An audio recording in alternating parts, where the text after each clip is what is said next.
I'm just interested with the academy. Are there any plans to, this perhaps more longer term, but are there any plans to try and achieve a better category status to allow us to recruit from a wider pool? Yeah, when I initially had my first discussions before I joined, we talked about being a Category 3 academy and being a Cat 3 plus and trying to be the best in the country at what we do. To be a Category 2 needs the facilities to be considerably better than what they currently are, i.e. one of the mandatory requirements is that you've got to have an indoor dome, and that is one of the rules. The staffing structure then goes up considerably. Under 18s and under 16s level, you're pretty much travelling all over the country. Where we are in our location, we've got your Wolves, your West Broms, your Aston Villas close by, and then we go up to the northwest where you've got your Liverpool, your Everton, your Man United, your Man Cities. There's enough in our area for us to be able to provide a varied games programme and challenge the players as well. We have started to play Crew, who are Category 2, and we have reached out to the club across the city on numerous occasions, but they won't play us. I don't know why, but hey, and so to go back to your question, long term possibly, but for us with where we're currently at now, we're working towards being the best Cat 3 that we can be. Your Exeters, your Lutons, are Category 3, and they're a producer of players, young players. They produce youth players, they produce players for their first teams, they produce players that other teams come in and buy. Like I explained earlier, we've got to be on a much solid foundation over a longer period of time of being the best Cat 3, and then looking towards being a Cat 3 plus. How can we go above and beyond then? How can we generate some funds to take certain age groups on trips abroad to go and give them that feel of playing in international tournaments? How can we develop our programme even further so that we're all on one training site? We've got to try and get our solid foundations in a Cat 3 first before then we can start looking ahead at possibly becoming a Cat 2. So longer term, yes, there will be aspirations, but shorter to medium term, we've got to be much better at what we do, and in 20 months we've made huge strides, but we have still got some work to do at the current level. Any more questions for Will regarding the academy? How wide's the net? How wide is the net is the question I was asked. The net varies from when you go from under 9s to under 12s and then 12s up to 11v11. But what do you mean with regards to recruitment? Geographically, how far to get players? When I first came in, we had under 18s within the system what were very much London based, and we have narrowed the net off considerably. And we under 9s, 10s, 11s, you're allowed a 1 hour radius. Under 12s to under 16s, we're allowed a 90 minute radius, and then at under 18s level it can go national. Now, where we're currently at now is that our under 18s are more local based. We've got lads from Ellesmere Port, the Wirral area. We go as far as Stockport. We've got Rhys Walters, who's been in the system, under 9s, under 10s, he's Wolverhampton, where we're in a much narrower radius than when we first started.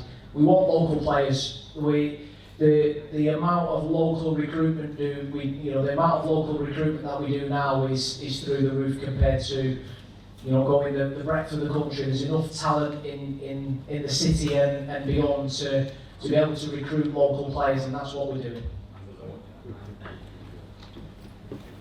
From a coaching side of it, are we looking at getting ex-pros in to help with coaching, or how's the structure there? Our latest recruit, Matt Dole, who had literally just retired from playing, done his badges in the latter parts of his career, was recommended to us through different members of the FA, the PFA, the coaching courses that Matt had been on. So from an ex-player's point of view, Matt has literally, it's his first role, has done incredibly well. Scott Ruskell, who works in the under-18s programme with him, he's an ex-Vale player, did 12 months at Vale and then played in the system in Wales at TNS, ex-player, ex-professional. If it depends on whether it's the right person, the right character, and are they good enough. Do they need to be an ex-professional? Yes, in some scenarios, but not always. And you look at the top managers in the Premier League, they've not all played the game. And I think it's good to have a blend, and I think it's good to have that blend of being an educator and a teacher of the game is very different to being an ex-player, and I think you've got to have both. To become a top coach takes years and years and thousands of hours, and being a player and being a coach is so far apart. And to get an ex-player who's got the attributes that you're looking for from an education point of view, sometimes it's very, very tough to get. And if you can get both, and you've got someone that's working within the game, what's an ex-professional, and who's an educator and a teacher, then you're on to a winner. But it doesn't always have to be an ex-pro. Would we like to have more ex-pros within our academy structure? Possibly. But where we are now is that we have got a good balance. Danny Lloyd, who joined us from Rochdale, who's our lead YDP coach, he heads up the under-13s to under-16s. Danny's had a semi-professional playing background. He was at Rochdale for 11 years. So where he's currently at from the coaching point of view, and from the number of years and the amount of hours that he's spent on the grass, and from a development point of view, he's miles ahead of Matt. But from a playing point of view, you've got to be able to try and balance that off. And Matt's experiences as a player is much further ahead than what Danny has. So it's a real balance that you've got to have. Well, could I just ask a comment that Andy Crosby made about James' plan? He said, eventually I hope to be able to play him in his natural position. But what is his natural position? So when I first arrived, James played as a forward player, off the side of the front three. He played off the left-hand side, and he looked to try and cut in on his right foot. He didn't have a left foot, and we had some fun after the Plymouth game. And when I saw him straight after the game, I went, all them hours that you've spent now working on your left foot is the reward of you just scoring against Plymouth with your left foot. So James's best position for me would be as an attacking midfield player, someone that's got the ability to run in behind the forward line. Now, where he's playing on the outside at the moment, I understand, I get it, because he's got to learn. He's got to learn in the senior game. He's got to be able to make better decisions more often and become consistent with that decision making. Through the middle of the pitch is key. You can get away with it a little bit more at times on the side. So he played as a right wing back in the last game of the season, and he'll grow because he's a brilliant learner.